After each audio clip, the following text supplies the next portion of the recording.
Estamos en vivo. Hola, hola a todos. Bienvenidos a una nueva conferencia organizada por Fundación Telefónica Movistar. Soy Juan Bebacua y hoy estamos junto a Sebastián Davidovsky en una nueva conferencia en la cual nos va a estar compartiendo y analizando los riesgos que hay hoy en materia de ciberseguridad a través de la presentación de su libro. Un poco en el día de hoy, al menos lo que me prometió, nos va a compartir testimonios de víctimas reales, consejos, recomendaciones, para poder evitar caer en estas estafas, delitos, extorsiones, engaños. La verdad que hay una gran variedad de temas en el cual nos podemos ver afectados, cualquiera de nosotros, hasta inclusive empresas, instituciones, organismos. Realmente, cuando hemos compartido, me he quedado bastante asombrado con las distintas situaciones a las cuales estamos expuestos.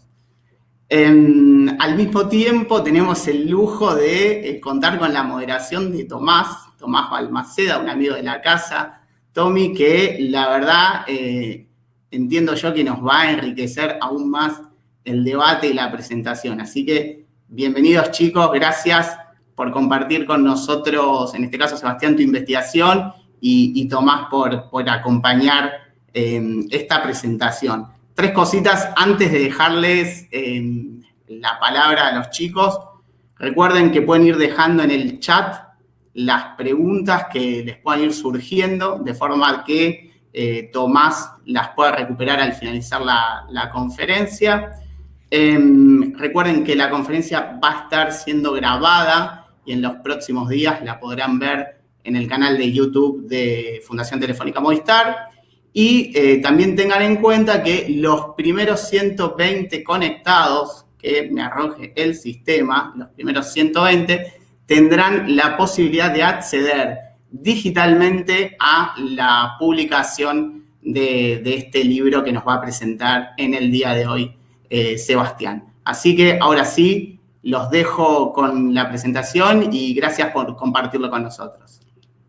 Bueno, muchas gracias a todos los que están conectados. En estos días tan largos de pandemia tan larga, aprendimos un montón de cosas buenas, cosas más o menos y algunas cosas malas. De las cosas buenas tenemos la posibilidad de que todos los que somos en este momento quizás no hubiéramos entrado, hubiéramos estado un poco incómodos en el auditorio de la Fundación, así que es una felicidad muy grande poder compartir este espacio, un espacio que con Sebastián va a ser sobre aprendizaje, sobre testimonios, no tanto para que nos agarre miedo, ni para que de golpe miremos el teléfono de reojo o cada mail que recibamos nos agarre un ataque de pánico, sino justamente para poder estar informados y poder conocerlo. Lo que estamos haciendo está muy bien explicado en este libro, que no sé cómo mostrarlo de una mejor manera, se llama Engaños Digitales, Víctimas Reales, ya está en las librerías. Si les da un poco de fiaca ir a una librería con el barbijo y todo, recuerden que casi todas tienen sistema de delivery, si no, googleando van a poder encontrarlo. Está también la versión digital para aquellos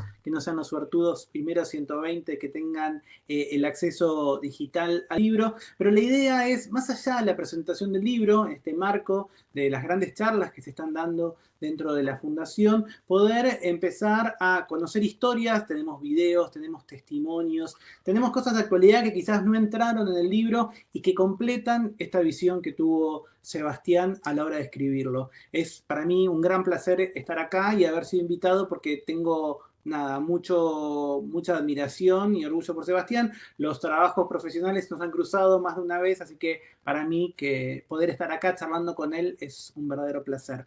¿Cómo anda, Seba? ¿Qué haces, Tommy? Gracias por esa presentación tan linda. Acá estamos, por fin llegó este mes, que estaba esperándolo ansiosamente. Vos fuiste uno de los testigos del proceso también, porque viste algunos capítulos antes, así que acá estamos también para contar estas historias y para tratar de ayudar, sobre todo a aportar ese granito de arena que son las historias, que yo siento que sirven mucho también para ayudar a empatizar y ayudar a tomar conciencia sobre, digamos, un costado tal vez a veces poco explorado, que son los riesgos a la hora de andar por Internet. Vamos a arrancar con una encuesta, a ver qué nos cuentan ustedes. Fíjense que se acaba de publicar la encuesta, es si alguna vez fueron víctimas de un engaño en la web. La idea es tratar de ser sinceros, o si quizás alguien que ustedes conocieron, o que está en su familia, o en su trabajo, también ha sido víctima de un engaño. Vos, Sebastián, ¿cómo vivís eso? La gente que fue engañada, vos contás muchos casos en el libro, le da vergüenza contarlo, tiene real dimensión de lo que le pasó, ¿cómo es eso? Bueno, una de las cosas que más me costó contar en el libro, o mejor dicho, encontrar, porque yo tiré la idea a la editorial y después dije, bueno, yo me comprometí a encontrar historias de gente engañada, ¿viste? De engaños en Internet. Entonces, lo más difícil que tenía que encontrar ahí era gente que estuviera dispuesta a contarme. Y eso fue como nada, un laburo casi arqueológico en términos de, a ver, sobre todas las cosas la gente tiene muchas barreras o muchos reparos en contar que fue engañada, ya sea digitalmente o ya sea de otra manera, supongo también. Pero era muy difícil tratar de encontrar gente que me dijera, bueno, sí, la verdad yo perdí, no sé, $10.000, 20.000, o no sé, o gente que por ahí se avergonzara de haber encontrado un amor que en realidad después no terminaba resultando tal, o ese tipo de cosas, ¿no? Yo creo que cada vez que hablaba con alguno, o incluso me ha pasado, y lo reflejo en el libro, algunas historias que les preguntaba o trataba de averiguar, y al final me terminaban diciendo, mira, la verdad no quiero hablar de este tema. Este tema, no sé, afectó mi vida laboral, afectó mi matrimonio, afectó lo que fuera, y la verdad no tengo ganas de recordarlo. O sea, te agradezco por el interés, pero la verdad no tengo ganas de recordarlo. Así que en muchos casos me topaba también con esas barreras, ¿no? Aún sabiendo la historia, no lograba conseguir el testimonio porque no querían hablar de ese tema que les avergonzaba mucho.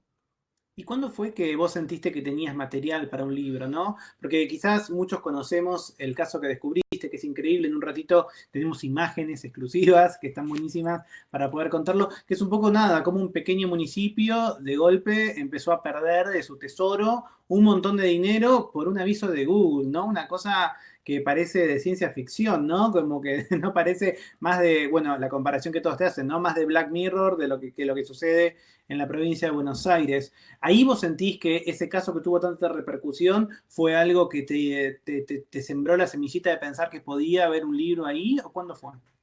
Sí, total. Empezó con ese caso de 25 de mayo, yo la conté en 2017, y fue un caso que en un rato lo vamos a ver, obvio, pero que me empezó a sembrar, a decir que por ahí, yo siempre dije, bueno, el día que escriba un libro quiero escribir sobre algo que yo pueda aportar un valor desde el lugar en el que vengo, ¿no? Como decir, bueno, ¿qué puedo aportar de nuevo? Y lo que me pasó con 25 de mayo era que combinaba, si querés, una parte policial, pero que no era para una investigación policial normal, qué sé yo, un robo a mano armada, algún tipo de estafa, lavado de dinero incluso, sino que tenía el condimento de que había sido todo digital.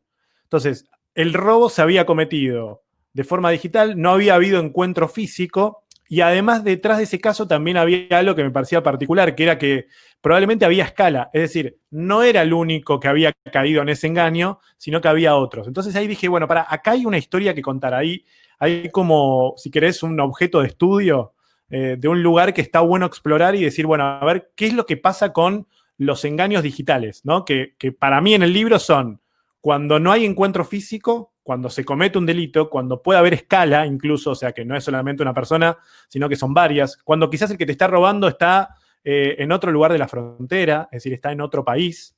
Y también lo que me llamó la atención y que logré comprobar, si querés, en cada una de las historias, es que no hay distinción ni socioeconómica ni académica. O sea, vos podés haber terminado un MBA y podés caer en un engaño digital. No hay distinción de edad. Podés tener 12, 15, 20, 30, 50, 60 años y también podés caer. Entonces me pareció interesante porque abarcaba un universo de gente muy grande con todas estas características que son las que intento abordar en el libro, ¿no? Que son historias que cumplen con estas condiciones. Si no cumplían con estas condiciones, es como que no me entraba dentro de lo que yo quería contar. Genial. Estamos en pandemia, todos en casa. Van a escuchar que me suena el timbre, pero no importa. Solamente quiero decir que no es el timbre de su casa, es el del mío. No hay problema. Esto me intriga, Sebastián. ¿Y cómo fue sacarlo en pandemia? Hubo de las ideas generales de los lanzamientos, le contamos a la gente que el mundo editorial tiene planeado todo el año de lanzamientos. En muchos casos en Argentina son muy vastos. Y sin embargo, el libro salió de todas maneras, ¿no? La mayor parte de los libros que estaban pensados no salieron. ¿Qué crees que tiene la pandemia y este tiempo que pasamos más con las pantallas que es propicio para que se pueda leer? Bueno, a mí hay algo digamos, la pandemia yo todo el tiempo decía, yo quería que saliera el libro, ¿no? La verdad que era como esa lucha, ¿viste? Me da con, sí, bueno, para las editoriales, hablar con la editorial y decir, bueno, ¿cuándo sale? Bueno, se pasa para junio, se pasa para agosto, etcétera, ¿no? Al final de septiembre. Pero a la vez lo que no estaba viendo es algo que por suerte pude plasmarlo en el libro justo sobre el cierre, que es esta idea de que el libro me parece que viene a marcar una época en términos de exilio analógico, ¿no? Yo lo marco mucho eso en el libro, que es la gente que forzosamente se tuvo que ir de su lugar de, qué sé yo, las filas en el Pago Fácil o las filas en el banco o lo presencial en el banco sin turno o trabajar a distancia o estudiar a distancia, que son los lugares lógicos por los cuales nos movemos en la vida cotidiana antes de la pandemia, y de repente ver que toda esa gente se había migrado a lo digital. Entonces ahí yo lo que empecé a ver, que es un poco lo que terminé comprobando después con varios casos que sucedieron durante la pandemia, es que ese exilio, es decir, esa gente que forzosamente se tuvo que mover de lo analógico a lo digital, iba a traer problemas, porque una cosa es adoptar herramientas y otra cosa es saber cómo funcionan o hacer un uso crítico de las herramientas, ¿no? Que son dos cosas diferentes. Entonces, lo de la pandemia, digamos, por más que yo tenía la lucha de quiero que salga el libro, y con toda la crisis que había en el medio, etcétera, sentía, y la editorial también lo sintió, que era el momento propicio también para tratar de advertir y de contar estas historias que son las que muchas veces funcionan para ayudar a prevenir que nueva gente caiga en este tipo de engaños. Ya nos vamos a meter con alguno de esos engaños, con información, con fotos, vamos a ponerle cara. Vamos a tener la foto de alguien que si chateaste con él, capaz estuvieron a punto de muchos dólares y va a ser increíble porque muchísimas mujeres cayeron en la trampa y algunos hombres. Vamos a contar eso también. Nuestra encuesta está por terminar. Mira, nos contó el 23% de las personas que respondieron y somos más de 150 ahora todos conectados. Alguna vez fueron víctimas de un engaño web. Antes de meternos con el primer caso, me gustaría hacerte esta pregunta. Una vez que el libro salió, ¿no? Y que estuvo, ¿vos recibiste nuevas personas que te hablaron, te preguntaron? ¿Cómo fue eso? Sí, es impresionante. O sea, la gente que por ahí escucha en un programa de radio o en un programa de televisión o lo que fuera que yo estoy contando esas historias, en definitiva las historias que están sucediendo y que de repente me escriben para decirme, che, te escuché que estuviste contando tal o cual historia, a mí me pasó algo parecido, o sobre todas las cosas lo que más contento me ponía era alguien que quizás estaba a punto de caer, entonces vos decís, bueno, no puedo creer esto porque estoy ayudando a que alguien que estaba viviendo una historia similar, bueno, no cayera en la misma historia. Entonces, nada, empezar a ver esos contactos, viste, no sé, por ejemplo, vos planteas antes lo de Tinder, ¿no? Entonces vos decís, bueno, qué increíble, no sé, haber podido ayudar a algunas personas, a algunas mujeres, sobre todo, porque en general eran mujeres de más de 50 años las que caían, que me decían, mirá, yo estoy a punto de caer en algo similar. Vos decís que esto es un engaño, y le digo, mirá, en todos los casos termina siendo igual, vas a ver que te va a pasar esto. Y terminaba pasando eso. Entonces, tratar de, poder ayudar de esa manera me generaba, viste, como una cosa muy, muy emocionante también, porque decís, bueno, esta mujer no solamente la engañaron emocionalmente, sino que podía haber perdido un montón de guita también en medio de ese engaño. Es totalmente. Tenemos un video para arrancar. ¿Me estás viendo bien, Seba? Yo estoy medio... Yo te veo bien, te veo bárbaro. Tenemos un primer video. ¿Nos querés contar de quién es? Bueno, el primero es de Horacio Solín, que es el fiscal de la UFESI, la unidad fiscal especializada en delitos informáticos a nivel nacional. Es alguien que también contacté mucho por el libro, es alguien que para mí es un referente y que, claro, con toda la pandemia, cada vez que hablaba con él, pobre, esto lo voy a contar en Off the Record, me decía, estoy cansadísimo, porque realmente cómo crecieron la cantidad de denuncias es tremendo y eso es lo que nos cuenta acá en el video. ¿Te parece? ¿Lo pongo? Recordemos cortar el audio para que no haya eco.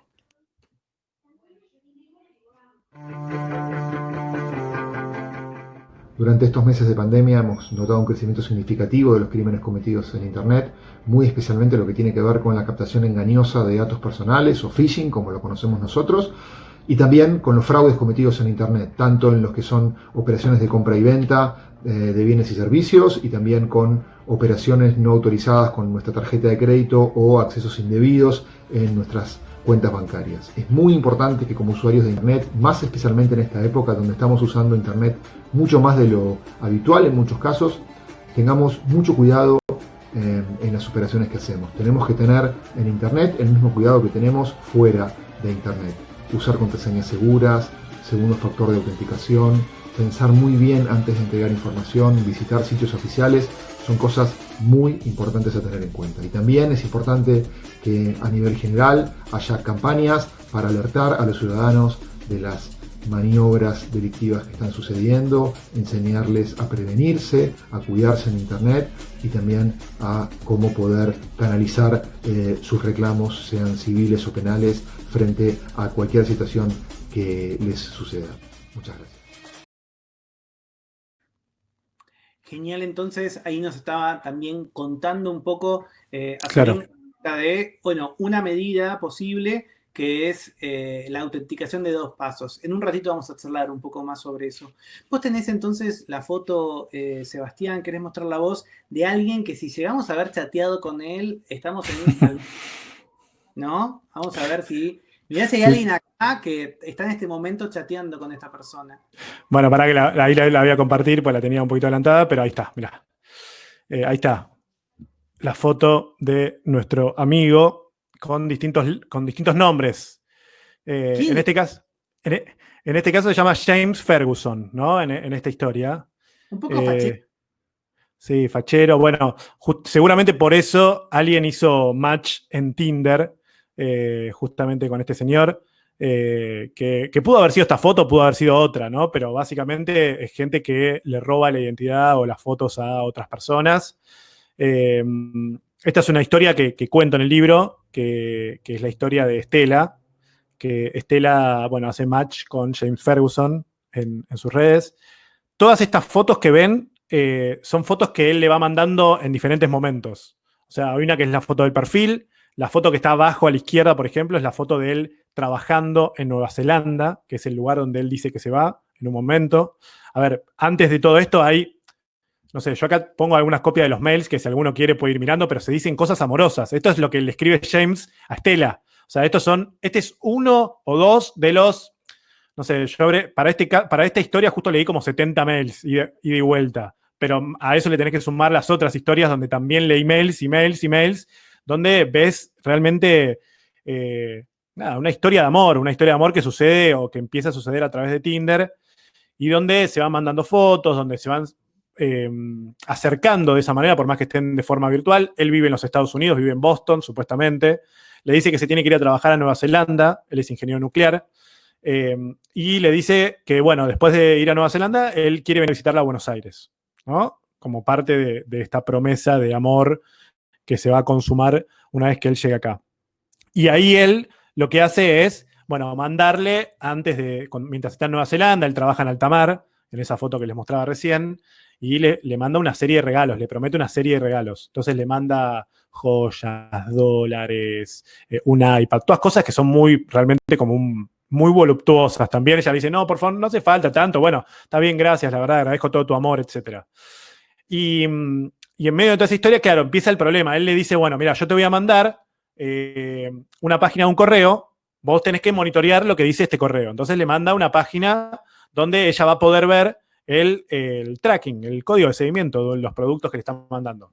Bueno, el tema es que justamente a ella le va a agarrar el correo en la aduana, a ella y a todas, evidentemente, le va a agarrar el correo en la aduana, donde la aduana les va a pedir, o sea, este correo les va a decir, este paquete tenía más del valor declarado, usted tiene que pagar una multa. Entonces él le dice, mira, yo estoy en alta mar, necesito que vos vayas y pagues la multa al Western Union, etc.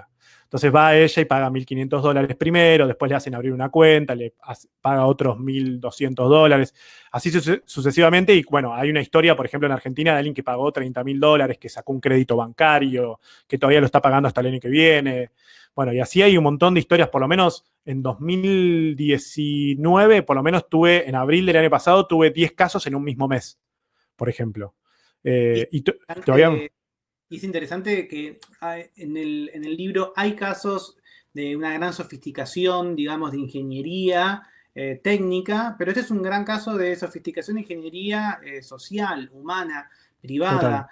lo que cuenta Sebastián en el libro, que yo un poco, cuando tuve la suerte en el verano de leer algunos capítulos, le decía, bueno, es una serie de Netflix, y yo creo que todavía sí que es una serie de Netflix, porque también, digamos, Sebastián como un buen periodista cuenta historias, entonces uno puede leer esas historias, los capítulos los puede leer en el orden que uno quiera, son autocontenidos y en muchos casos son de pocas páginas, digamos, en 10, 15 páginas está contado el caso. Te encontrás ahí también que justamente no es que realmente hay una gran ingeniería detrás de esta página falsa de correo, sino que son meses y meses de chats, de discusiones, de contar que capaz tienen alguien enfermo, quizás, digamos, murió su esposa, está Total. triste, se hacen un poco los enojados. Es re interesante eso. Es tremendo, ¿no? Y aparte, está bueno lo que decís, porque ahí hay algo de más que vulnerabilidad técnica, vulnerabilidad emocional, ¿no? Como, bueno, digamos, ¿de qué se aprovechan los delincuentes en este caso? Y de la falta de laburo, de la falta de guita, de la falta de amor, de la soledad, ¿no? De todas esas cosas que son las vulnerabilidades que ellos aprovechan justamente para tratar de engañar o tratar de sacarle algún tipo de rédito económico a todas estas personas, ¿no? Entonces, bueno, no sé, vos me preguntabas antes, Tommy, también el tema de si alguien me había contactado. Por este caso, por este tipo de casos, o sea, fue la mayor cantidad de gente que recibí, chats, mensajes, etcétera. Uno hace muy poquito, o sea, alguien que escuchó esta historia cuando presentaba el libro y me dijo, a mí también me pasó y nada, o sea, fue como tremendo eso. Es interesante. Tenemos un video de eso. ¿Lo querés que lo contemos? ¿Lo mostremos? Dale, lo mostramos. Es justamente alguien que estaba a punto de caer y por escucharme en la radio contar esa historia, bueno, vamos a ver el video.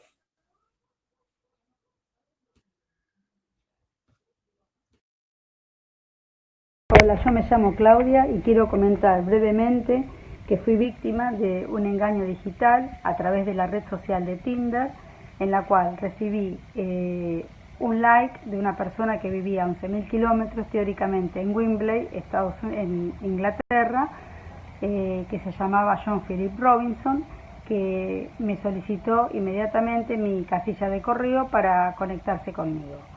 A las 48 horas de este like comencé a recibir no mensajes porque eran verdaderas cartas de amor, a las cuales yo contesté.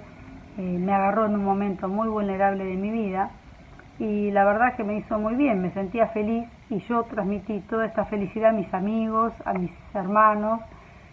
Y un día uno de mis amigos a la mañana, esta persona prometió enviarme regalos antes de que, con la promesa de que iba a venir a Buenos Aires, me solicitó el teléfono y la dirección de mi casa, con la promesa de que iba a enviarme regalos antes de su viaje a Buenos Aires.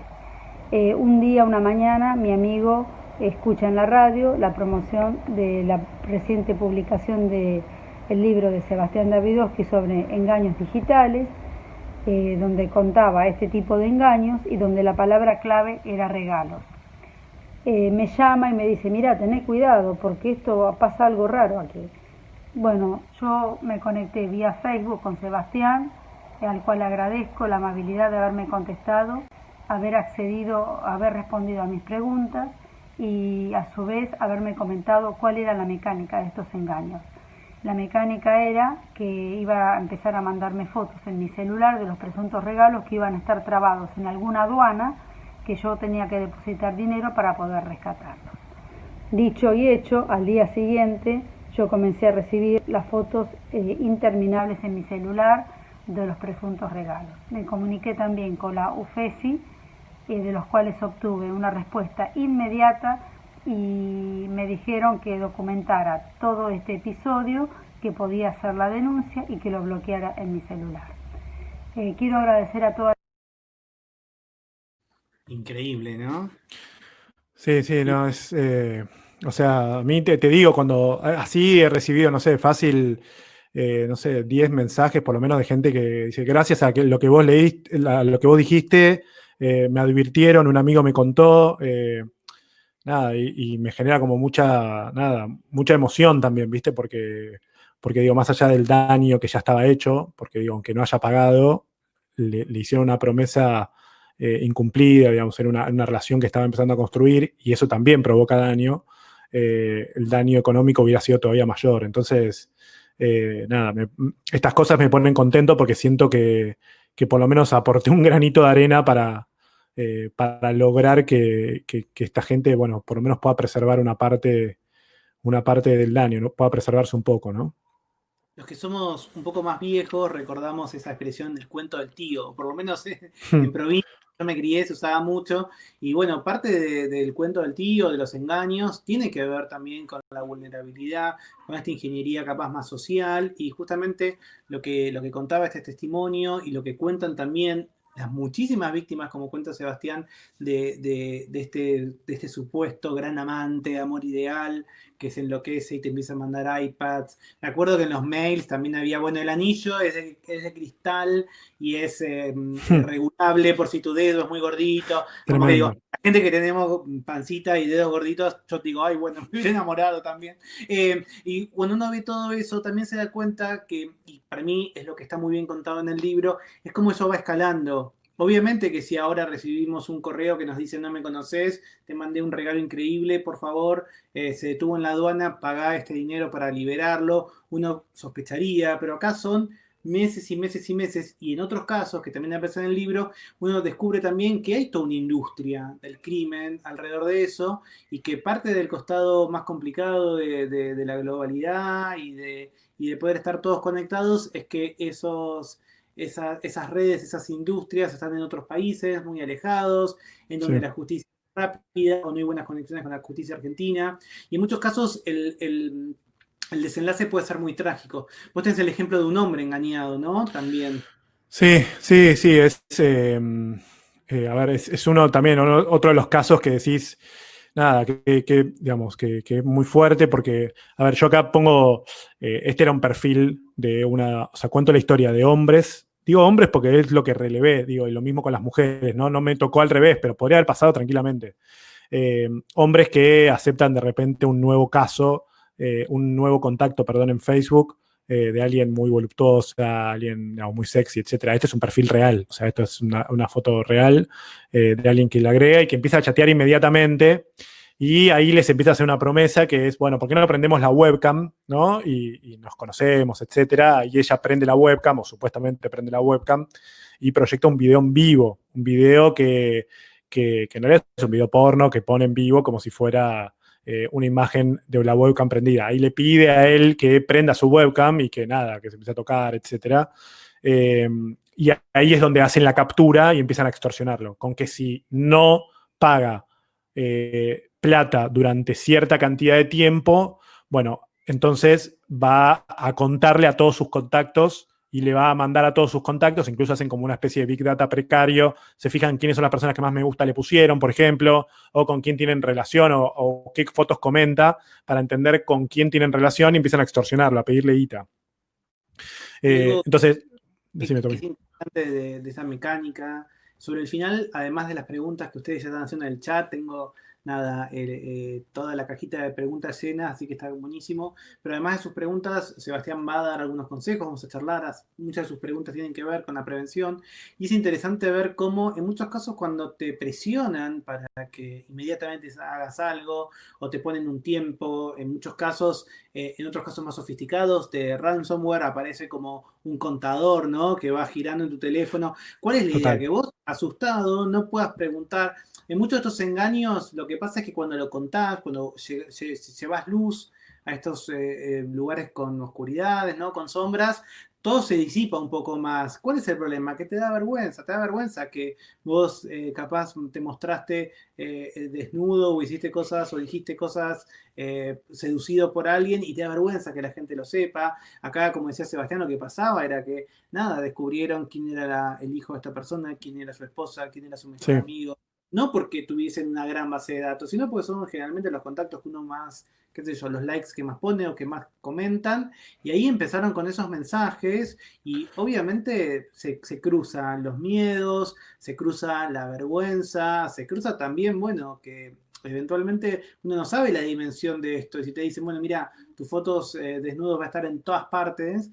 Y bueno, quizás no sé si va a estar en todas partes, pero ya la sola posibilidad te te asusta muchísimo. Bueno, yo ahí cuento un caso de alguien que iba cada 2 semanas a pagar al Western Union. Acá hay una captura, obviamente con los nombres tapados, etcétera, que iba a pagar cada 2 semanas 2.500 pesos, y eso no termina nunca. O sea, no es que por pagar 2 semanas los tipos te dejan de pedir. Y fíjate cómo también operan. Entonces iban, contactaban al hijo en algún caso. Acá pongo un mensaje, ¿no?, que es tremendo, donde le dice: tengo un video de tu papá. Entonces, cómo operan también para meter presión y para también avergonzarlo ante la familia para que sigan pagando. O sea, en definitiva, los tipos lo que quieren es que sigas pagando. Por eso, obviamente, el consejo es no pagar. Algunos terminan cerrando la cuenta, etcétera. Pero bueno, tratan de huir de ese lugar, porque no es que por pagar dejan de molestarte. O sea, eso no existe, no pasó nunca. O sea, siempre, al igual que en el caso de Tinder, es primero una cosa, después otra, después otra, después otra, después otra, y acá la amenaza no termina absolutamente nunca. Entonces, esa es un poco la idea, con plata que en este caso se mandaba a Costa de Marfil. Entonces son bandas que, como vos planteabas antes, Tommy, también son bandas que no están solamente en la Argentina o que operan en la Argentina, ¿no? Y con esto de la escala que yo insisto mucho. Entonces operan y quizás hay un call center detrás, qué sé yo qué habrá detrás, realmente no lo sé. En algunos casos sí se descubrió por investigaciones judiciales, pero sin duda que hay todo un operativo armado para tratar de insistir y extorsionar a la gente con bandas que operan de forma transnacional, es decir, en este caso en Costa de Marfil. Y nada, y es muy difícil también que la justicia actúe rápido con otros países, sobre todo como Costa de Marfil en este caso, para tratar de evitar que estas bandas sigan operando. Totalmente. Nosotros lo que estamos tratando también al contar estas historias, los que les gustan los policiales, digamos, esto realmente es un policial de la vida real con un montón de condimentos, pero también hay maneras en donde existen herramientas gratuitas o mecanismos gratuitos sencillos que nos sirven para por lo menos hacer un poco más difícil esto. Nada es totalmente a prueba de balas, sino que lo que encontramos son maneras en donde es más difícil que caigamos en un engaño o que tomen control de nuestra información que ya está dando vueltas por la web. Por eso tenemos una nueva encuesta que van a poder encontrar mientras seguimos charlando con Sebastián. La vamos a retomar en un ratito, pero la encuesta tiene que ver si ustedes saben lo que es el doble factor de autenticación. Estas encuestas son anónimas, así que respondan sin problemas, que nadie se va a enterar, no se lo contamos a nadie, pero también piensen en esta dimensión que trajo Sebastián y que está presente en el libro, cómo muchas veces hay nudos que se desatan si se comparten, si se van las autoridades, si se echa luz, Total. si lo y donde también la idea de pagar y pensar que eso va a desaparecer no existe. Como dice Sebastián, no hay casos de que eso suceda. Quizás el caso más fuerte o que por lo menos tiene una repercusión, todas son en muchos casos tragedias, pero hay tragedias como la de esta mujer seducida por un perfil falso que todavía paga, ¿no?, un crédito porque tuvo que enviarle mucho dinero para poder ayudarlo. También hay otras que tienen una dimensión que no es solamente personal, sino que es institucional, ¿no?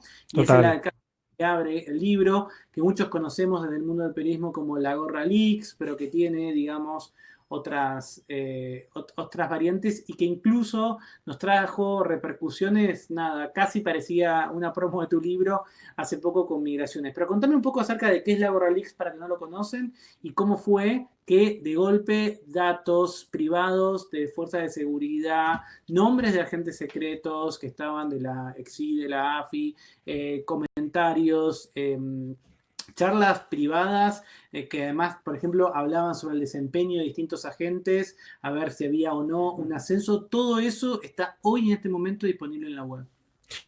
Bueno, sí, como vos decís, bien, lo que pasó con la Gorra Leaks fue que el año pasado, después de las PASO, esto fue el 12 de agosto, se filtraron, 700 gigas de información muy sensible de la Policía Federal, ¿no? Vos lo decías recién, agentes asignados a narcotráfico, diálogos de la Junta Nacional de Ascensos, escuchas telefónicas. Bueno, había una cantidad de información realmente muy grande que es muy sensible, obviamente, para las fuerzas policiales.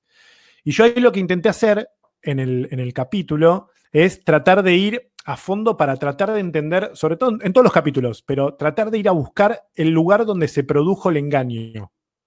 Es decir, en qué momento esa filtración es posible, digo, porque uno dice, bueno, se filtraron 700 gigas. Un ángulo de la información es qué hay en esa información, ¿no? Obviamente. Yo lo que quería en todos los casos era en qué momento se produjo el engaño. Es decir, en qué momento los atacantes acceden a esa información. O sea, cuál fue el error humano o el error de la infraestructura para entender eso. Entonces, bueno, ahí lo que encuentro en este capítulo es lo que pasa con un phishing que llega a la policía, que lo manda la Superintendencia de Bienestar, que es básicamente la obra social de la Policía Federal, que manda un mail desde, bueno, división superbienestar@hotmail, no leo bien ahí porque está un poquito chiquito, pero dice, se envía la documentación solicitada, clic aquí para ver o ingrese y pasan un link. Solicito, bueno, acuse del presente, transmitido Cabo Cantero. ¿No? Sebastián, vos me decís phishing, y esto pasa para mí phishing, me hace acordar, no sé, qué sé yo, a Mar del Plata, como, no sé, como que vas a ir a comer a Rabas, ¿no? ¿Qué es exactamente el phishing? El phishing es un correo que simula ser de una institución financiera, gubernamental o lo que fuera, pero que en realidad está usurpando la identidad para tratar de engañarte y sobre todo tratar de quitarte algunos datos o que vos ingreses algunos datos. Hay mucho de phishing que tiene que ver con justamente buscar eso, ¿no? Buscar engañar al que recibe y simulando ser alguna institución que en realidad no es. En este caso, este mail simulaba ser de la Superintendencia de Bienestar. Sí, Bueno, creo que todos alguna vez recibimos de sí, nuestra sí. crédito o de algún servicio de Netflix. streaming, se va a cortar, se te va a quedar sin tarjeta, te vamos a llevar Sí. a la policía, no te preocupes. A veces está redactado. También les puede pasar, quizás a mí me pasa, y lo digo con mucho orgullo, yo soy como el nerd de mi familia, supongo que vos mucho más, Sebastián, en donde te mandan cosas, ¿viste? Mi tía Coico, mi abuela, digo, como que te mandan a ver qué onda y capaz son las 3 de la tarde, estás haciendo otra cosa y te que ver una captura de pantalla, con suerte, a veces es una foto de la pantalla. Y en muchos casos el mail, el texto del mail dice, por ejemplo, netflix.com y entras y después cuando entras dejaste de ver que la página es Netflix, no sé cómo lo pronuncia Moria, ¿no? Otra cosa, pero se parece mucho y te dice, bueno, tiene que pagar tanta plata, ponga acá sus datos de tarjeta y quizás los pusiste y chau, ¿no? Eso es una buena idea de phishing. Totalmente, es un gran ejemplo de cómo se completa el circuito. Es decir, alguien que envía ese engaño y alguien que cae en ese engaño, entonces termina perdiendo o la cuenta de Netflix o, digamos, acaba de darle la tarjeta de crédito, etc. De hecho, sería un ejemplo de phishing, aunque se llama diferente, lo que le pasó a 25 de mayo, que en un rato vamos a ver. En este caso, lo curioso, fíjate la cadena de desaciertos, ¿no? Ahí la policía, varias cuentas de la policía caen en este phishing. Pero claro, ¿qué cuentas de la policía eran? Eran cuentas @gmail.com. La policía tenía cuentas tipo, no sé, división narcotráfico @gmail.com, división superintendencia, bueno, así todo @gmail. Entonces yo ahí dije, bueno, voy a hablar con la policía para preguntarle por qué usaban esas cuentas Gmail y no tenían cuentas oficiales, ¿viste? @policía.gov.ar o lo que fuera. Entonces ahí lo que me contaban era lo siguiente, me dicen, nosotros para abrir una cuenta, nosotros teníamos que ir y mandar un correo físico por OCA para pedir que nos abriera una cuenta de correo nueva. Ese correo, que llegaba por carta, tal vez tardaba 10 días, 7 días, lo que fuera, y nos contestaban por sí o por no con otra carta. En caso de que fuera por sí, después nos mandaban la clave también por carta. Claro, entonces me decían, yo tengo que mandar información a un juzgado con, no sé, escuchas telefónicas o lo que fuera. ¿Cómo se la mando? ¿En qué formato se la mando para hacerlo más rápido? Entonces ahí tenés la otra postura también dentro de la fuerza de seguridad que te dicen, escúchame, si vos estás viendo un asalto, sos policía, tenés una bazuca ahí a 1 metro, ¿qué haces? ¿Vas y la agarrás y la usás también? Porque sería el mismo ejemplo de usar Google Drive para... No usar bazooka ni usar ningún arma no reglamentaria, pero entiendo la idea. ¿Entendés? No, pero es cierto que... La idea de que lo digital no pasa nada, ¿viste? Que en lo digital, bueno, usemos lo que tengamos a mano. Básicamente es eso un poco lo que quiero remarcar. Desnudó posiblemente que ese proceso quizás tenga 15 años, en donde tener un correo electrónico era algo distinto y costoso y que no estaba a la mano de todos y que era normal tener que mandar cartas de papel, como en el siglo para poder comunicarlo. Entonces, a todas estas personas les llega este supuesto mensaje de la Superintendencia de Bienestar, como una obra social, como vos contás, y te dice, como ahí quizás no se lea bien, pero el asunto del correo dice informe solicitado, se envía la documentación solicitada, y vos me lo mandás, y yo capaz pedí alguna vez a mi obra social y como tardan tanto, quizás me meto a ver qué onda, ¿no? Y cuando me metí, tenía que poner. Bueno, ahí ponías tu usuario y tu clave de Gmail, en este caso de las cuentas de Gmail, como para ingresar. Y ahí los tipos, los atacantes, lo que hicieron fue ingresar al Google Drive de cada una de las cuentas de Gmail, que es donde estaban alojados justamente estas escuchas telefónicas, estos agentes asignados a narcotráfico, etcétera, que es la información que después terminan publicando en la web.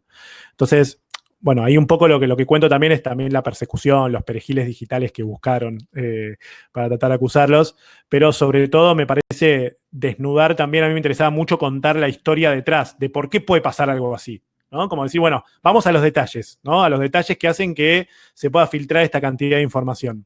Entonces ahí fui, digamos, traté de ser lo más puntilloso posible para tratar de entender por qué, más allá de que hay un tipo que quiere publicar esta información o que el tipo decía quiero mostrar toda la información o quiero desnudar la falencia, pero después termina exponiendo a gente de narcotráfico, lo que quería hacer yo era también tratar de demostrar cómo una falla en la infraestructura, como fallas en la policía, pueden ser tan sensibles si es que no se utilizan los pasos correctos o la infraestructura correcta.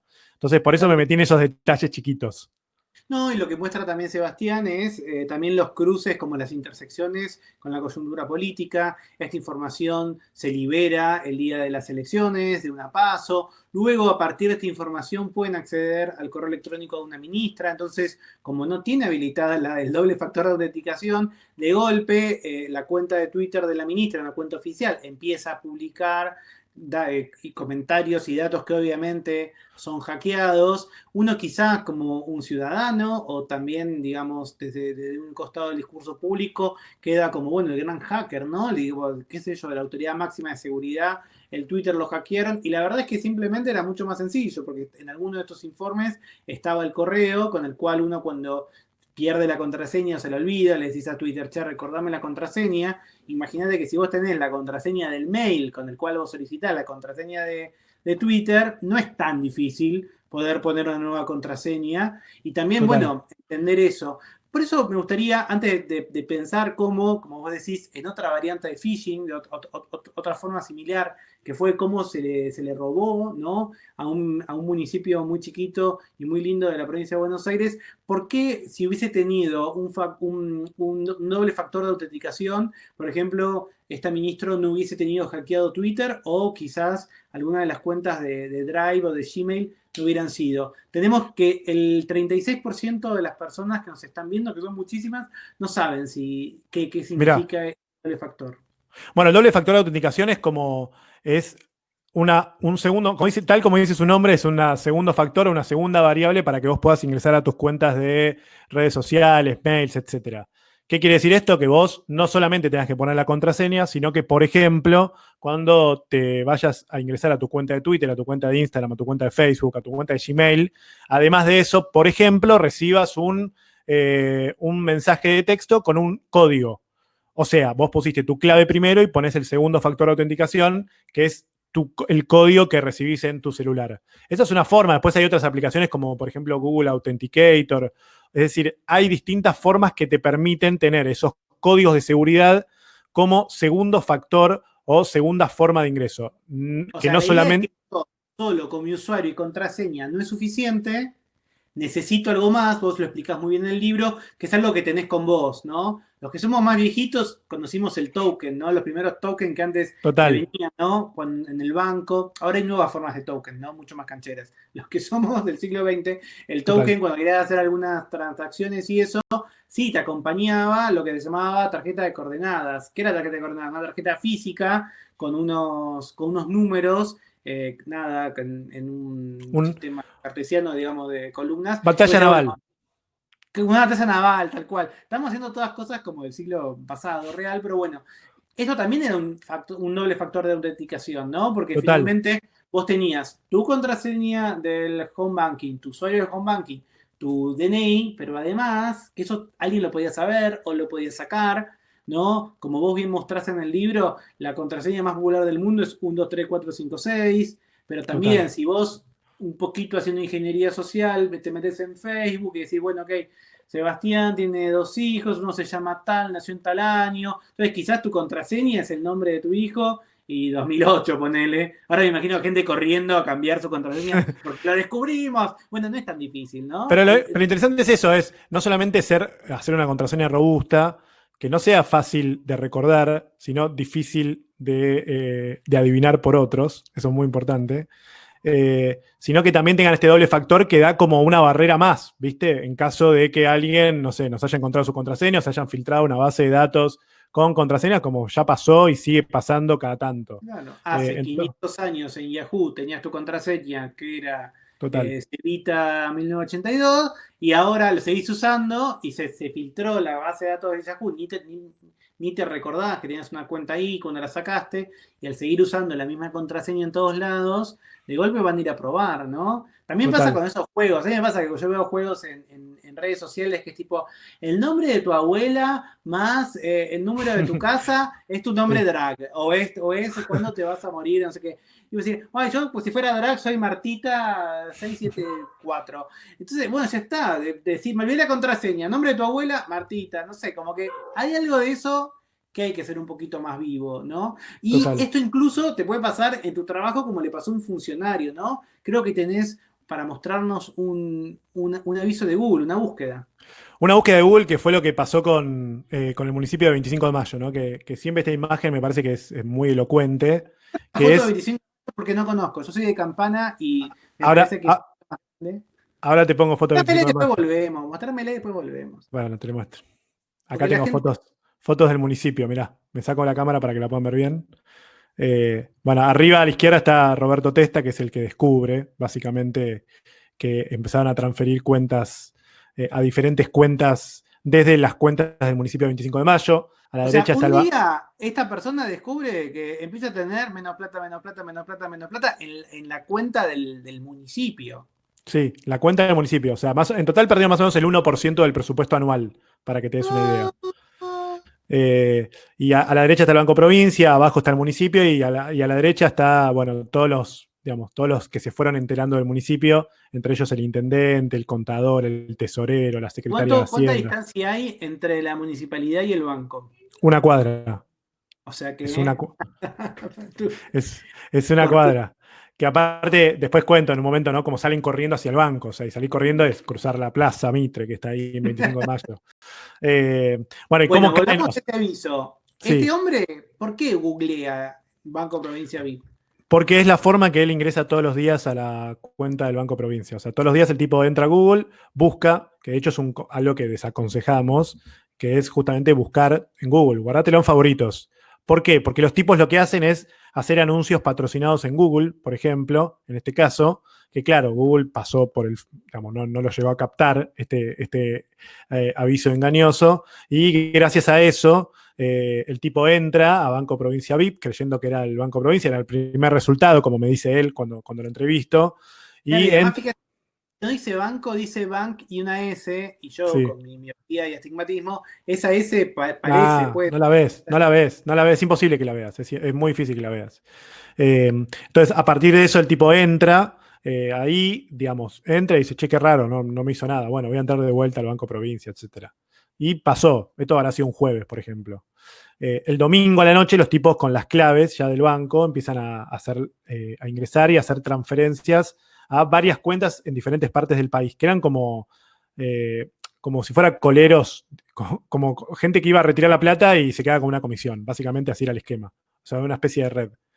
Y bueno, los tipos así logran transferir 3,5 palos del Banco Provincia hasta que el lunes al mediodía logran detener las cuentas, logran detener esa... O sea, pero los tipos la veían en home banking aparte, veías...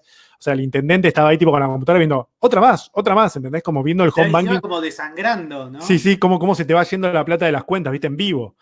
Bueno, y Pero ahí bueno, está. van corriendo al banco, y en el banco, ¿qué les dicen? En el Bueno, banco 25 de mayo. Bueno, aparte hay toda una cuestión que también ahí hay una combinación interesante entre pueblo y hackeo, que es interesante porque, digamos, primero el gerente del banco no estaba, entonces ya empezaron a sospechar del gerente del banco.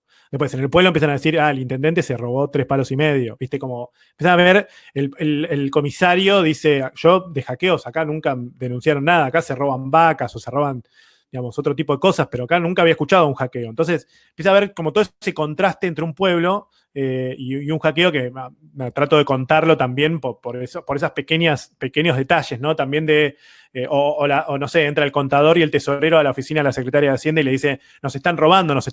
Y la secretaria de Hacienda mira para todos lados buscando un tipo con un revólver, ¿viste? No, nos están robando, nos están sacando la plata del home banking, ¿entendés? Como, bueno, toda esa cosa nueva, novedosa también de este tipo de engaños. Pero bueno, cuando llego de vuelta, ¿no? Quería yo entender cómo había sido que habían, o sea, que ellos habían abierto la puerta, ¿no? Abierto la cerradura digital, digo yo. Y había sido a través de esto, o sea, los tipos buscando en Google les salía el primer resultado y a partir de ese primer resultado ingresaron ahí, pusieron sus claves, había alguna falla de seguridad ahí también del banco, de no poner más barreras para la transferencia de este dinero o de poner algún token para que haya transferencias, y ahí es que los delincuentes se hicieron con 3,5 palos. Así que esa es la historia de 25 de mayo. Algo interesante que aparece en el libro y que se repite no solo en este caso de crímenes o delitos a instituciones, sino también a personas, es que esta misma vergüenza que te da contar, que te robaron, que te estafaron, que fuiste víctima, también sucede con muchas de estas estafas en donde la mayoría, si tu seguro te cubría lo que te habían robado, no continuás con la denuncia porque es tiempo, porque es plata, porque es desgaste, porque es mostrar también un poco tus propias falencias. En este caso, por lo que entiendo, no sé la actualización, pero en el libro publicado dice que la causa sigue, tiene muchos detalles, porque también está el halo de sospecha sobre alguno de los funcionarios, porque también se usó, voy a usar la expresión remanida y pueblo chico, infierno grande, también para decir, como un hacker, no será el contador, no será el intendente, Sí, no será... total. Bueno, que eso se repite a lo largo de varias historias, no sé, me pasó también con una cooperativa en Esquel, donde empiezan a acusar al tipo de sistemas, que había sido el que se choreó la plata.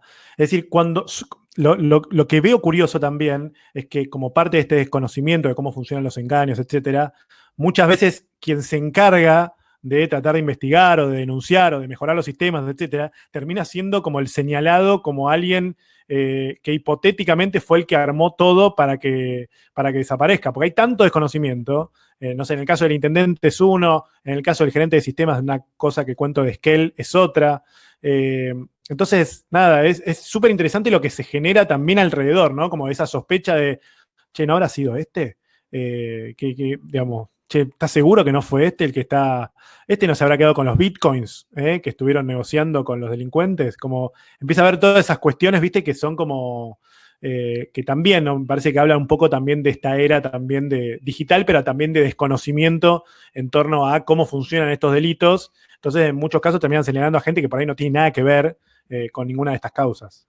Pero miren también cómo es el círculo vicioso, porque si más personas denunciaran que son víctimas de eso, se hablaría más. A nosotros, a Sebastián y a mí del costado de periodista, muchas veces nos pasan, que nos cuentan, de hecho el año pasado hubo problemas con algunas instituciones médicas de una ciudad grande del interior, en donde les bloquea, o sea, básicamente nada, que es otra de las maneras en la que cuenta Sebastián, eso que se puede llamar como ransomware o algo así, es tipo, toman control, creo que pasó con la cooperativa de Esquel, toman control de todos los archivos de tu compu, le ponen una clave y te dicen, dame la plata y yo te devuelvo los archivos. Pasó con una institución de salud y la gente iba a pedir turno o a hacerse estudios y la empresa no quería contarlo, ¿no? La institución no quería contarlo porque le daba vergüenza, porque eres también reconocer que tenés francos abiertos en donde puede pasar. Total. Entonces, esto es complejo. ¿Algo de esto tiene que ver con lo que sucedió con migraciones? Porque, digamos, hace creo que menos de un mes incluso, apareció en la portada de todos los diarios, ¿no? Que había personas que tenían información sensible de migraciones y que estaban dispuestas a publicarlo a cambio de que de no publicarlo si se pagaba un rescate, que finalmente no se pagó y la información está también dando vuelta de internet. Total, fue súper novedoso, por lo menos acá en Argentina, o de los casos que yo tenía relevado, porque en general el ransomware, que significa secuestro virtual de datos, o básicamente es eso, como vos decías, ponerle una clave o un candadito eh, a los archivos cuando te entra un ransomware, que fue lo que pasó en la cooperativa Esquel y que en muchos casos muchas empresas no pueden operar por eso. O sea, porque básicamente no tienen la llave para el candado, por lo cual no pueden acceder a la facturación, no pueden acceder a la liquidación de sueldos, no pueden acceder al sistema de atención al cliente. O sea, les genera un perjuicio que para una empresa, digamos, tener que frenar sus operaciones tiene un costo, por supuesto. En el caso de migraciones, lo que pasó fue que entró un ransomware que efectivamente secuestró los datos de migraciones, o sea, les puso un candadito. Claro, ahí los datos siguen estando del lado del atacado, ¿no? De la víctima. Entonces, ¿qué hicieron los tipos? Secuestraron esos datos, le pusieron el candado, pidieron rescate. Migraciones dijo, yo tengo un backup, yo tengo una copia de seguridad, a mí no me importa. Entonces mandaron un comunicado incluso diciendo, hemos logrado reponernos de un ataque, no están comprometidos datos sensibles ni nada. Claro, la variante de este ransomware es que mientras están haciendo el ransomware, además están haciendo una copia de seguridad que se quedan los atacantes. Entonces los tipos lo que dijeron es, vos te quedaste vos tenés backup, etcétera, vos no querés pagar, perfecto, bueno, si vos no me pagás, yo publico todos estos datos en internet. Que después de una semana, después de pedir $4 millones y que Migraciones dijera yo no te los pago ni a palos, bueno, terminaron publicando justamente información que estaba dentro de los sistemas en red de migraciones. Con información muy sensible, por ejemplo, la gente que, no sé, por ejemplo, que repatrió la Argentina en un determinado periodo con nombre, apellido, en qué casa están, números de teléfono, etcétera. O sea que eso tiene tiene mucha sensibilidad, pues se trata de datos de ciudadanos. Entonces, yo en el libro lo venía adelantando que este año se iba a sumar al ransomware ataques que van a pedir de forma extorsiva también para no publicar estos datos en la web. Bueno, esto es, si querés, este tipo de ransomware que se llama NetWalker, o que lo hace un grupo que se llama NetWalker, es como la punta del iceberg de más casos donde a los tipos no solamente les interesa que le paguen para desencriptar los archivos, sino a los tipos les interesa que pagues para evitar difundir la información de la cual ellos ya tienen en su poder. Entonces, nada, parte de las cosas que están pasando. Ya con esto tenés más una mejor performance en acertar predicciones que casi todos los astrólogos y astrólogas que dijeron que el 2020 iba a ser un gran año y acá estamos en primavera encerrados. Vamos a pasar, antes de las preguntas, que tenemos un montón, recuerden, las pueden hacer por el chat, hay gente que se está sumando, que saluda, que también expresa su preocupación, pero también su admiración. Recuerden, el libro ya se puede conseguir en todos lados. Se lee súper rápido, es para compartir, te dan ganas de llamar a alguien y contárselo, es el libro que contás en los almuerzos, en las cenas, si tienen alguna cita pandémica, no sé cómo son las citas en pandemia, pero también está bueno pasarte al canchero, la canchera y contar cómo es, así que en un ratito hacemos esas preguntas, pero antes vamos a tocar un tema un poco complejo, difícil, que también tenemos testimonios de especialistas, que es el grooming. ¿Vos querés contar lo que es el grooming o tenemos videos que explican un poco más del grooming? ¿Cómo lo querés organizar? Bueno, es cuando un adulto aborda a chicos y chicas, en general lo hace con una identidad falsa, haciéndose pasar por un adolescente con fines de abuso sexual infantil. Que quiero hacer una salvedad. El abuso sexual infantil no se produce en encuentros físicos. El abuso sexual infantil se puede producir también con el envío, por ejemplo, de imágenes de abuso sexual infantil por parte de los menores, que en estos casos suelen ser extorsionados, suelen ser presionados, etcétera, para que los groomers, como se lo llama, suelen obtener estas imágenes. Yo cuento ahí un caso que se llama Ángel Guardián en el libro, que es un caso, bueno, a mí la verdad es uno de los casos que más me duele y que más emocionalmente me tocó. Incluso de estar llorando mientras lo estaba escribiendo, porque es muy fuerte realmente los diálogos que pude encontrar o las formas de comunicación o, bueno, obviamente las cosas de pensar, mirá si me pasa a mí, etc. Entonces, bueno, pero finalmente logré como, en un momento lo iba a sacar del libro y fue mi mujer la que me insistió, ¿no? La que me dijo, no, tenés que hacerlo porque si a vos te produjo eso, tenés que hacerlo.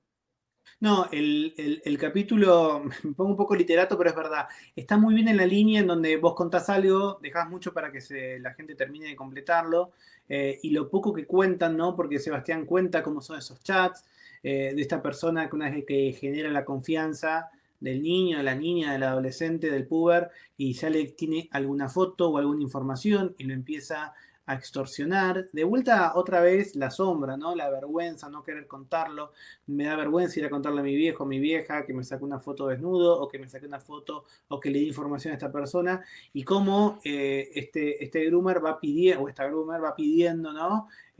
Poses, cosas, la parte más terrible, llama a tu hermano, a tu hermana, ¿no? Creo que es muy duro, la verdad es que yo iba a decir lo mismo, ese capítulo que se te hila la sangre, es de todas las historias, pero creo que como te aconsejó tu mujer, tiene una función, ¿no? También cómo poder verlo. A mí me pasó por nada, cosas de la profesión, de la vida. Hoy a la mañana moderé un foro, una mesa redonda sobre grooming y otros temas, y estuve con Andrea de chicos.net, que es una ONG, una fundación argentina, y ella también lo que un poco contaba era, bueno, qué difícil, en un rato vamos a escuchar la palabra de Sebastián Borni, que es nada, una de las personas que más habla del tema en los medios, qué importante es contar esto, que en Argentina tenemos la suerte de que después de la lucha, una lucha que cuenta Sebastián ahí, hay una ley, y eso es relevante, y cómo todavía hace falta un montón de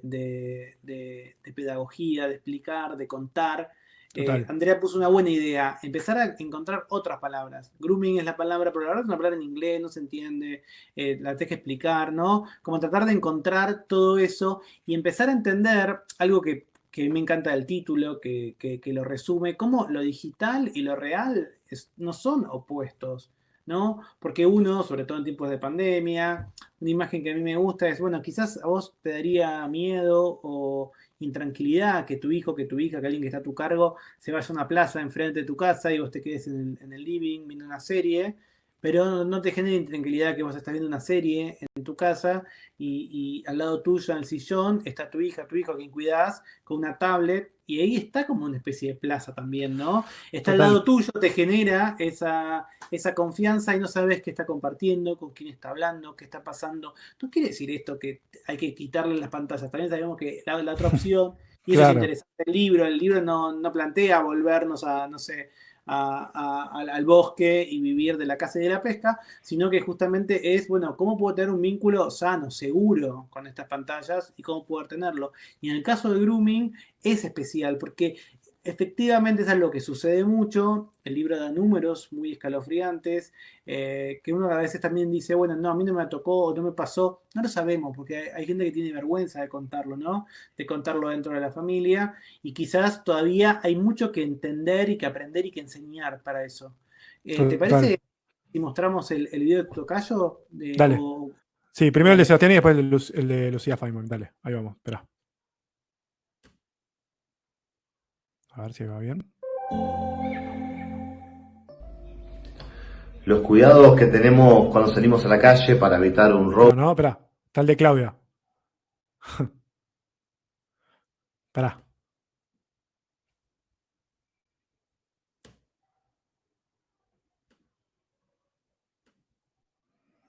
A ver. Los cuidados que tenemos cuando salimos a la calle para evitar un robo o un accidente de tránsito no son necesariamente los mismos que tenemos cuando estamos usando un celular o una tablet en nuestra vida en el mundo digital. Esto también aplica a los menores de edad, que es donde yo más conozco. Siempre digo que cuando un niño va a salir a la calle por primera vez se le dan un montón de recaudos, pero cuando se le da un celular o una tablet por primera vez, se le tira por la cabeza y que lo use en su habitación con la puerta cerrada. Me parece que esta disociación entre el mundo digital y el mundo analógico o el mundo físico es lo que hace tan importante un libro como el de Seba, que pone a la luz estafas y situaciones que conocemos hace muchos años, pero que lamentablemente no han permeado a toda la sociedad y no todo el mundo está a cuidado de este tipo de situaciones. Ahí va. ¿Escuchás bien, Tommy? Te escucho perfecto. Yo sigo escuchando, esperá que sigo escuchando el el video, un video de fondo, pero no importa, sigamos hablando. Bueno, ahí, Debes tener en algún lado, qué sé yo, sí, no sé. quedó el video de Claudia. No antes puede que ser lo- la voz de la conciencia. No, en este caso no. Pero bueno, sí, es un poco lo que vos, retomando lo de Seba, me parece que es un poco lo que vos planteabas también, Tommy, que esto digo, uno de los chicos antes de salir de su casa, les da un montón de consejos, ¿no? Y les dice, bueno, ojo con quién hablas, ojo si recibís un caramelo o lo que fuera, ¿no? Y sin embargo, le das una tablet y le cerrás la puerta, ¿no? En el caso del mundo digital. Entonces, a mí me pareció, a mí cuando ese concepto que escuché de Sebastián hace unos años, me parece como súper claro y nada, muy ilustrativo de cómo nos desprendemos de responsabilidades con el uso de dispositivos digitales en muchos casos, ¿no? No, y como también nosotros como padres, madres, cuidadores, también tenemos que dar el ejemplo. Porque si Claro, yo te voy a decir, no puedes estar con la tablet, con el celular hasta tal hora, o no se puede comer con el dispositivo, pero también no te encierres en el cuarto, o contame lo que estás haciendo, y yo no claro. soy prístino, claro, por supuesto que eso nos da fiaca, por supuesto que eso uno dice, no, mirá, bueno, porque mi trabajo, o leer Twitter, o fijarme tal cosa, o ver Instagram mientras como, es mucho más importante de lo que puede hacer un adolescente, un niño, digamos, nos parece que es más complejo, pero lo cierto es que tenemos que dar, ¿no? Esos ejemplos y que tampoco pueden ser nosotros mismos los engañadores, ¿no? Tener las contraseñas de las personas que están a nuestro cargo, contárselo, decirle, mirá, yo voy a ver lo que estás viendo, veámoslo juntos, con quién estás hablando, meterte en Roblox y decir, ¿y Total. estos tu equipo de Roblox quiénes son? ¿Y estos que están en Among Us quiénes son? Y si ustedes no saben lo que es Roblox, Among Us, o no saben lo que es, qué sé yo, digamos, todo eso, bueno, hay que también entenderlo. Por supuesto que uno dice, no, qué tontería todo esto. Pero bueno, yo siempre me acuerdo que yo escuchaba a Roxette cuando era joven y mi mamá y papá me decían, no, y yo decía, qué viejos. Y ellos dirían, qué cagada lo que está escuchando mi hijo. Bueno, tratar de encontrar esos puentes en donde nosotros también fuimos alguna vez los que teníamos consumos culturales no coherentes con nuestros mayores. Y eso, como decís vos, a veces uno cree que, bueno, le das la tablet y te quedas tranquilo y no siempre es suficiente. Total. Y de eso mucho habla, o sea, vos decís, bueno, espera, ¿y qué hago a partir de ahí? A mí me gusta mucho lo que hace la ONG Faro Digital, a Lucía Feynman, que la conozco hace muchos años también, y nada, le pedí también que me diera algunos consejos, ¿no? Como para qué harían como padres o qué harían como referentes también para tratar de ayudar en esto. Dale, veamos qué dice Lucía entonces. Vamos. Ahí va.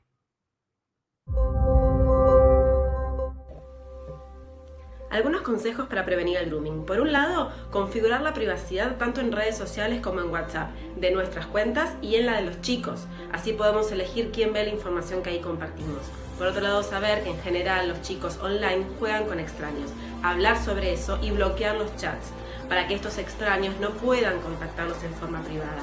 Y lo más importante, hablar diariamente sobre lo que hacen ellos y nosotros en Internet. Ahí está. Nada, me parece que está muy bueno lo que hace Faro porque me ayuda también ¿viste? Porque está como también esto de pensar qué hace, le saca la tablet, ¿viste? No es sacar la tablet la solución, ¿viste?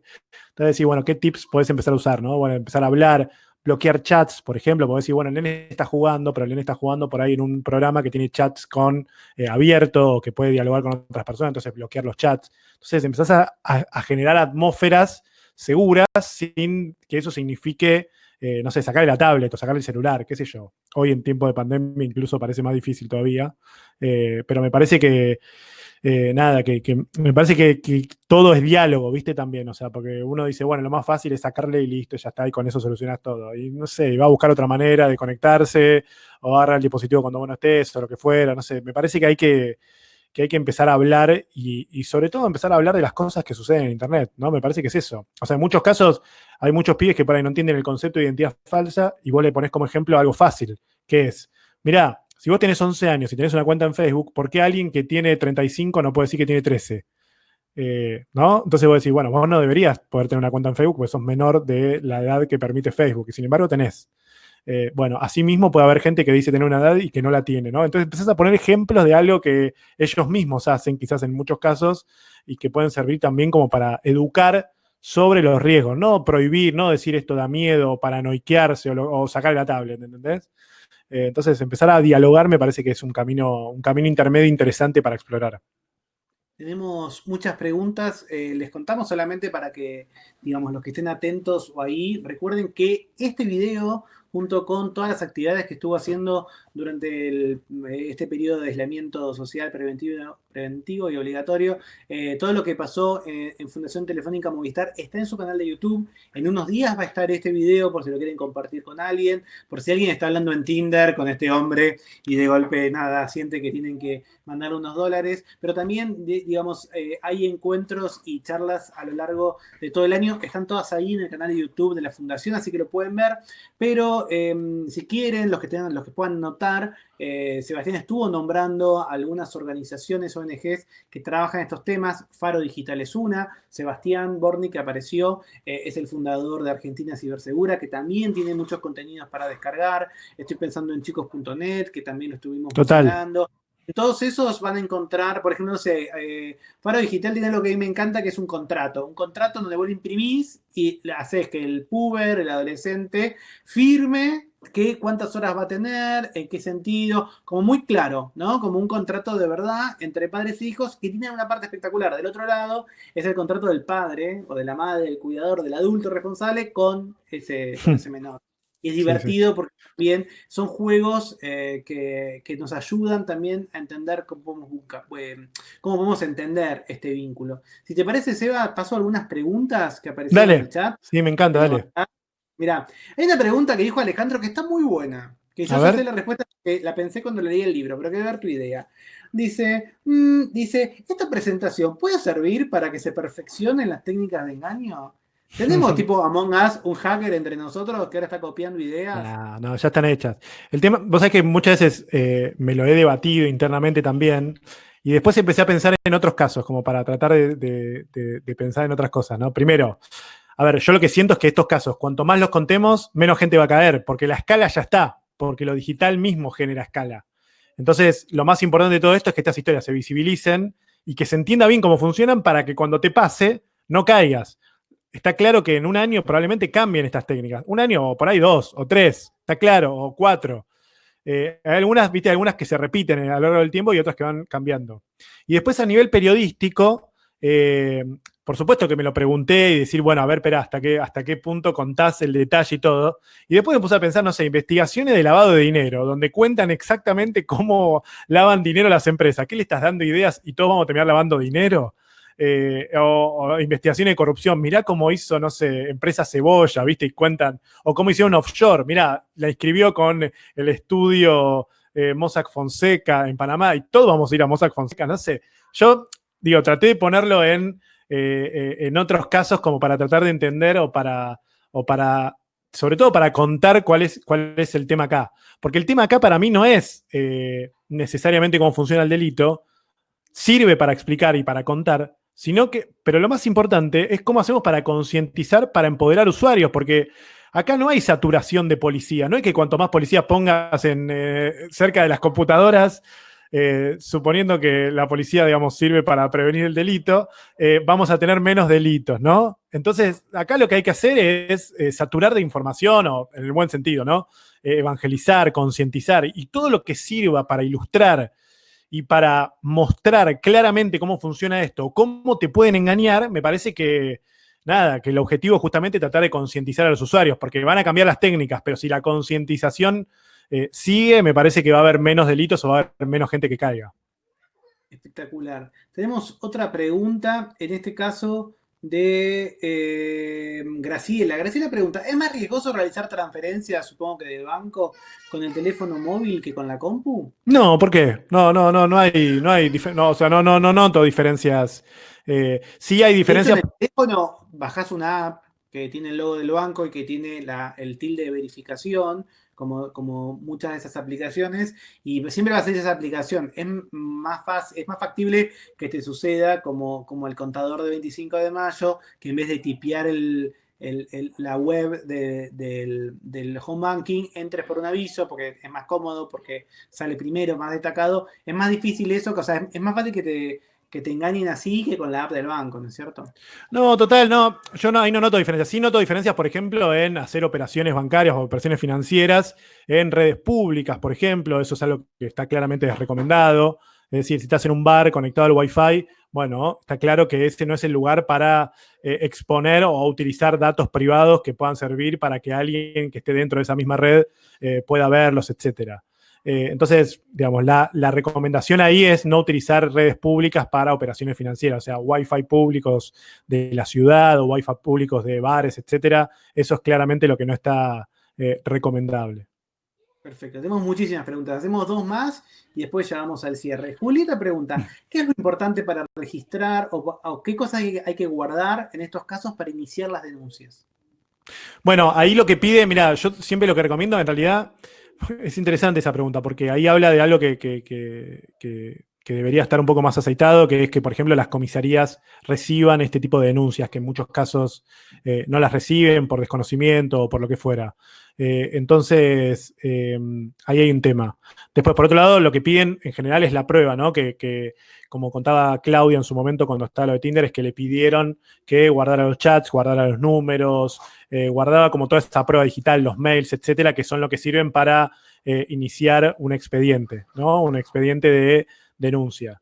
Pero en todo caso, digamos, yo lo que recomiendo ahí es, bueno, hablar con la UFESI, por ejemplo, Unidad Fiscal Especializada en Ciberdelito, UFECI, que son los que suelen orientar en este tipo de causas y que son los que están, bueno, en estos momentos justamente muy trabajando realmente un montón porque cada vez hay más denuncias que tienen al uso digital como protagonista. Así que yo diría eso.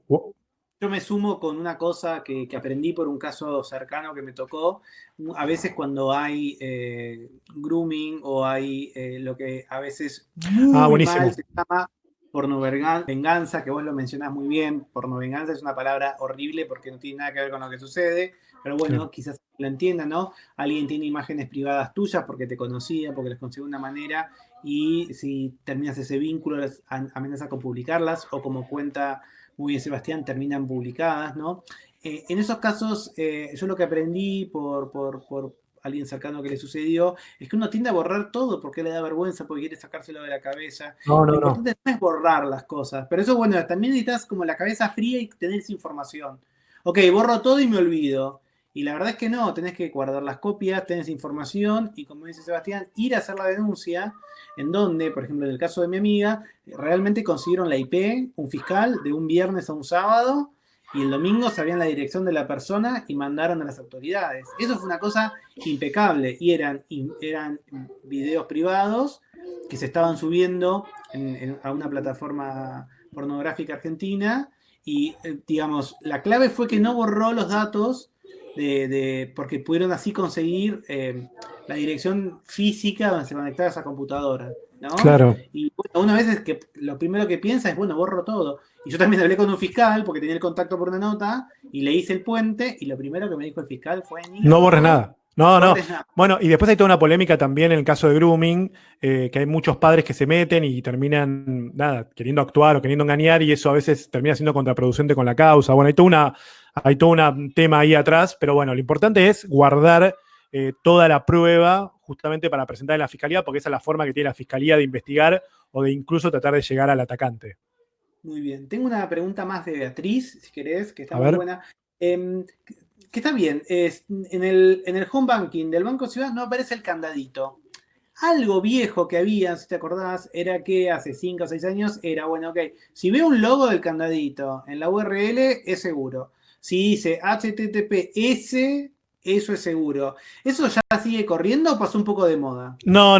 A ver, ¿qué te garantiza el HTTPS o el candadito? Te asegura privacidad en las transacciones entre vos y el sitio, ¿sí?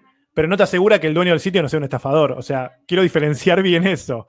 Porque yo cuento una causa incluso de unos estafadores con bitcoins en Rosario. Bueno, uno de los capítulos del libro, que los tipos habían creado un sitio para el hot sale, un sitio trucho de venta de colchones, etcétera, que tenía HTTPS, que es un certificado que tienen los sitios justamente que garantiza que hay privacidad en las transacciones.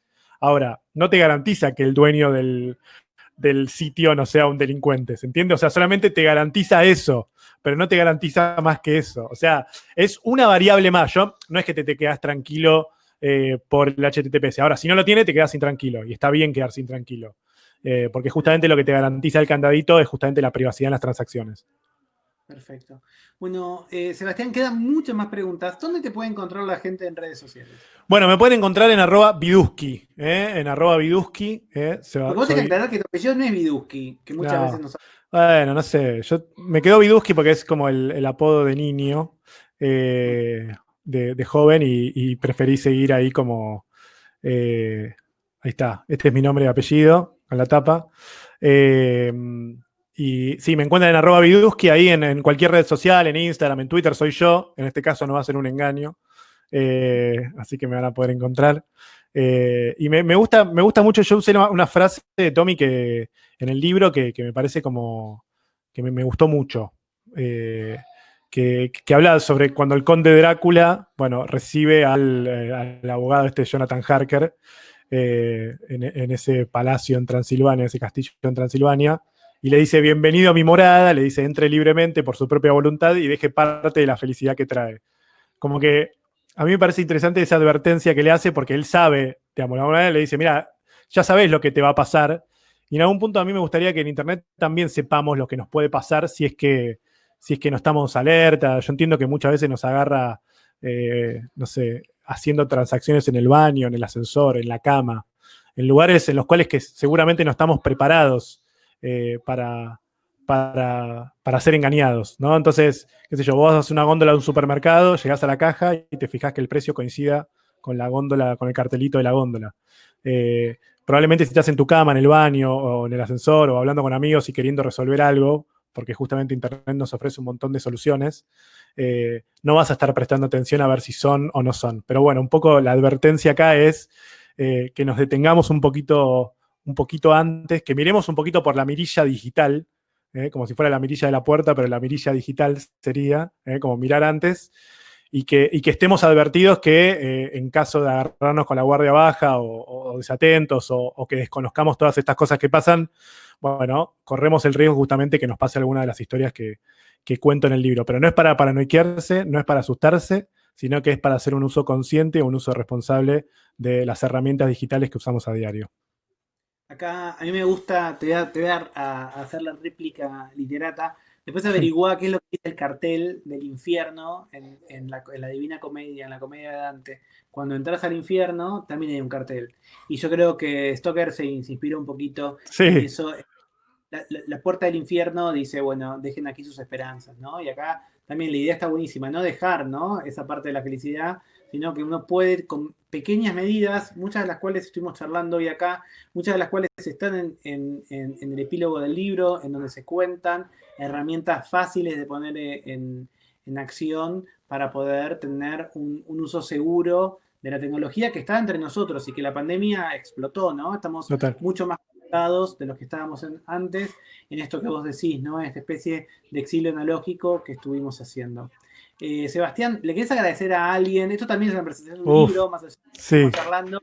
¿Te gustaría, nada, gente que hizo posible que este libro esté en todos lados? Bueno, primero a mi familia, por supuesto, a Bren, a Feli, a Lucky, que le saqué mucho tiempo a ellos también para todo esto. ¿Están encerrados? ¿Se escucha? ¿Cómo están? Están del otro lado en estos momentos, es una imagen impresionante. Están del otro lado de la computadora, o sea, están los dos colgados en estos momentos de su madre. La madre está en estos momentos pidiendo por favor que yo deje de hablar del libro. Pero bueno, son cosas que pasan, así que primero les agradezco a ellos. Y también, bueno, obviamente la editorial, a Random House, que me apoyó, a Genaro Press, que fue mi editor, a Roberto Montes, que fue el que creyó en la idea, a María O'Donnell, que me ayudó un montón y escribió la contratapa, a Tomás Balmaceda también, por supuesto, que me ayudó un montón, a Ricardo Sametban, que es mi editor en La Nación también, y que fue gran parte de todo esto, fue gran parte de su idea también, y de empujarme también a escribir estas historias y acompañarme en mi emoción, mezcla de emoción con ansiedad en cada una de las historias. Obviamente a Fundación Telefónica también, que se interesó mucho por esto también y que me ayuda también a divulgar estas ideas, y que nada, que son un montón de empujoncitos que a uno le va, que le va dando la vida profesional, que sirven también para continuar este camino. A ESET también, que me dio los premios en su momento, que también me ayudaron a empujar un montón. Así que bueno, no sé, creo que no me olvido a nadie y obviamente a toda mi familia y a todos los que estuvieron en esta presentación, que son un montón y que me llena de orgullo y de emoción, y espero que, nada, que qué sé yo, que se lo cuenten. Yo al final del libro digo, bueno, por primera vez voy a pedir que viralices algo, ¿viste? Que siempre te piden que viralices algo y vos decís, esto será falso, esto será verdad. Bueno, esto es verdad, esto que está pasando es verdad. Entonces, de alguna manera, mi pedido de viralización es que lo cuenten, que cuenten estas historias, que cuenten qué pasó. Si es regalar el libro, mejor, pero en definitiva lo que quiero es que las historias que están en el libro las puedan leer, las puedan contar y que puedan ayudar a que menos gente caiga en este tipo de engaños digitales, porque en definitiva termina con, como digo en el título, con víctimas reales. Recuerden que pueden también, viralizar esta charla, este encuentro. Va a estar dentro de muy poquito en el YouTube oficial de la Fundación Telefónica Movistar, y van a encontrar un montón de otros contenidos que también la Fundación estuvo haciendo, charlas, hay cursos, si lo siguen en redes sociales, yo soy fan de lo que hacen en Instagram, y van a poder tener, yo soy docente y hay muchos recursos para docentes, hay también recursos para los que son curiosos, para los que tienen niños, pueden hacer robótica, de todo. Así que está buenísimo. Sebastián, nada, felicitaciones, sé todo el recorrido que tuvo el libro hasta acá y contra orgulloso. Se lee súper rápido. No, ya te digo, tenés que hacer ya de acá la serie de Netflix. Es probable. De hacker me puede salir. Si me pongo lentes negros, la cara de nerd la tengo. O sea que para el casting me presento. Nada, vos solo avisame eso y no va a haber problema. Gracias de nuevo, también los digo yo, a todos los que se conectaron. Y nada, síganlo a Sebastián en redes. Sigue contando historias. Y si tiene una buena historia para contar, él es un buen narrador de eso. Así que tengas un lindo jueves, Seba, y lindo, y buen programa que estás en la radio. Y un saludo a todos los que están ahí. Compartan esta información. Ustedes mismos o alguien en su casa puede estar siendo víctima de alguna metida de pata. Bueno, vamos a ayudarlo a que eso sea, aunque sea un poco más difícil, o que no suceda. Chao. Adiós.